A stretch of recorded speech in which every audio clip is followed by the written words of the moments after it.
بسم الله الرحمن الرحيم. كيفكم اليوم؟ إن شاء الله طيبين. اليوم جابت لكم كنافة راح تعمل ترند وفوق الترند، يعني من ألذ الكنافات بالرطب. الرطب البلح اللين، يعني مو تمر. بس احنا حاطينه في الفريزر وقاسي شوي يقرش، مش يعني ذايب لين. وعملنا كريمة كراميلا بالحليب المكرمل، يعني طعم الكراميل فيها قوي يجنن.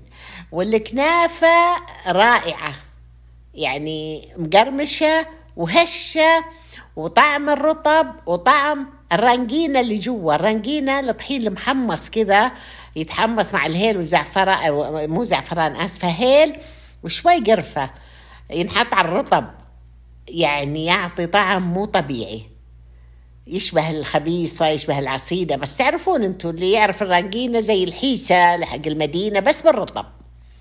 يعني قصة تنتينهم قصتين حلوين بالمرة، حيعجبونكم على الآخر للأمانة.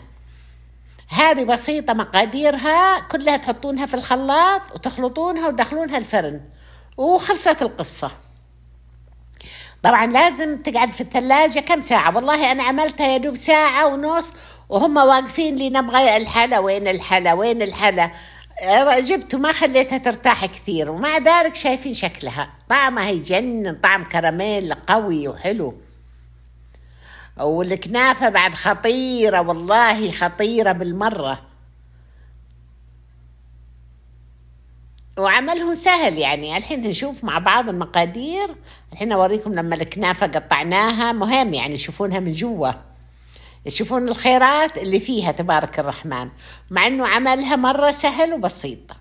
والمقادير سهلة، يعني كنافة ورطب وطحين، شوية طحين وشيرة، شوية شيرة. والله أنا عندي من أول جاهزة فحطيتها، ما يبغى لها شيرة كثير. شايفين الكريمة يعني تشهي على الآخر. هذه الكنافة هشة ومقرمشة.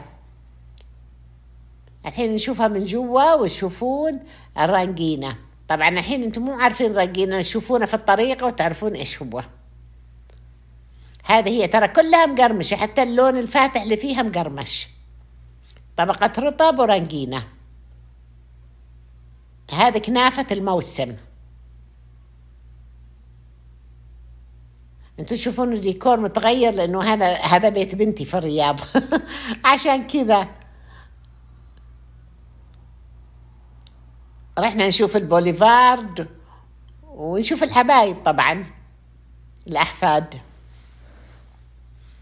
لما أروح لازم أعمل لهم شيء حلو من إيدي، يعني ما يصير الواحد يقعد كذا بس، لازم. هذا شكل الكنافة لما قطعناهم، آخر روعة. الحين المقادير عندي هنا: نص كوب سكر، نص كوب جوز هند نرجيل، علبتين حليب مكرمل، العلبة 390 أو 3 أكواب حليب طازج، 4 بيضات، وصفار بيضتين. والقالب اللي هذا أحلى شيء، هذا القالب. وهنا البطل اللي هو الخلاط اللي حيعمل لنا القصة كلها. أول شيء حنكرمل السكر، حنحطه في قدر وأحط له بس ملعقة مليانة موية، لأنه نص كوب. أخليه يغلي يغلي لما يتغير لونه، يصير كراميل. شايفين على النار لما يتغير لونه.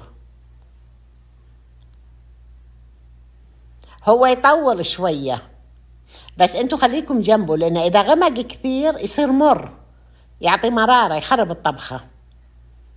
لما يصير لونه زي العسل الغامق شوي، بس يخلص نصبه في القالب، نخليه على جنب يبرد. في الخلاط الحين كل المقادير نحطها في الخلاط: 3 أكواب حليب طازج سايل، 4 بيضات كاملة، صفار بيضتين،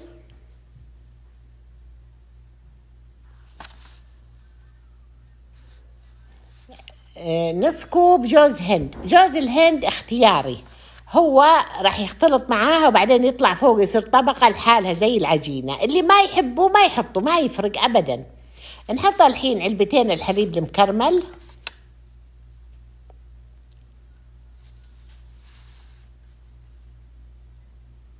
هذا هو لازم ما خلي ولا شوية في العلبة عشان تتغير المقادير والطعم. وبس ونخلطهم. مرة سهلة ومرة لذيذة، المهم لذيذة ولونها حلو، لونها مرة لون الكراميل، مرة عجبتهم الكل، طلب الطريقة كلهم الاثنين. أما الكنافة عاد هايلة. هنا عندي القالب اللي فيه السكر الكراميل، نصب فيه الخليط، نغطيه بألمنيوم فويل، نحطه في صينية أو قدر، ندخله الفرن. بس أنا والله حطيته في قدر كبير، شايفين، وحطيت حوالينه موية ساخنة توصل لحد ارتفاع القالب.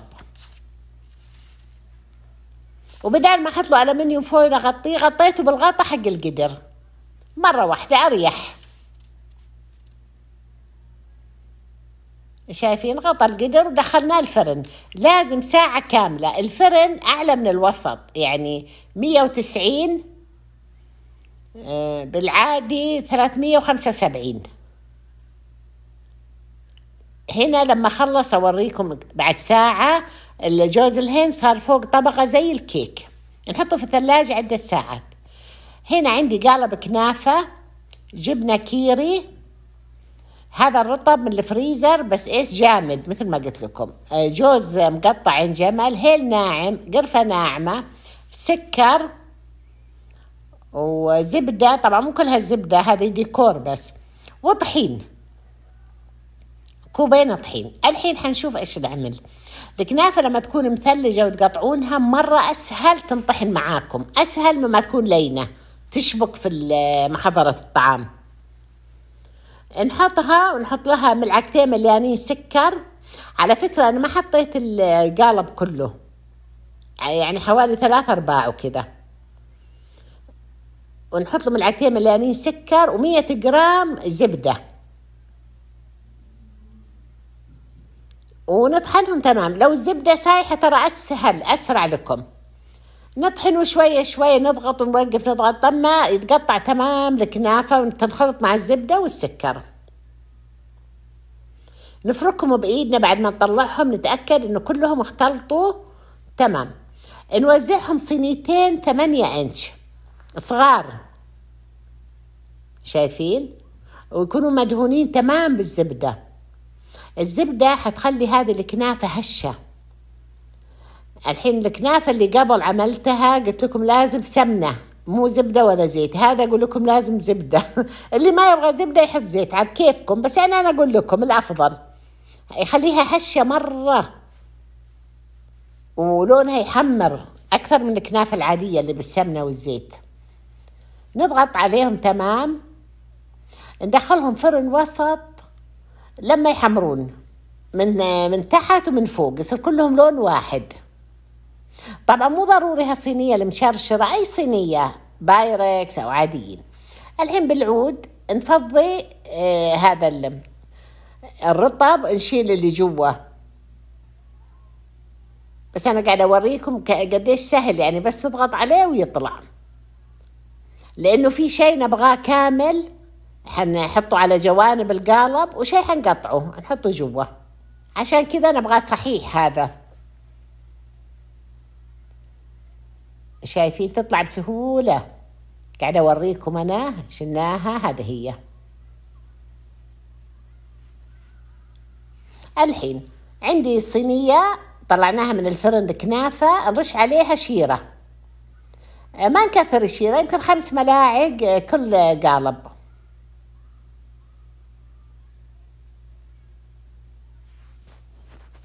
الشيرة تكون وسط يعني. الحين في قدر نحط له طحين، كوبين طحين، هذه هي رنجينة أو المدينة يسمونها حيسة. نقلب تمام لما يحمر لونها، الطحين يصير لونه أحمر. بعد ما يحمر لون الطحين نحط له 100 جرام زبدة، هذا كوبين طحين، 100 جرام زبدة و3-4 ملاعق زيت عادي، ونقلب لما نشم ريحة التحميص. هذا يطول شوي، عشان كذا أنا قاعدة أقول لكم خلينا على جنب نحمص فيه. الحين نجي على قالب واحد من الكنافة، نقطع جبنة كيري ونوزع فوقه. القالب الثاني حنعمله غطا نحطه بعدين فوقهم. هذا هو، حطينا كيري. الحين نرش جوز مقطع عين جمل،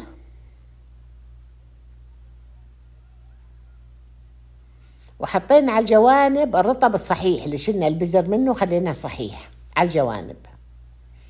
وهذا نقطعه أرباع ونحطه في الوسط فوق الكيري واللوز.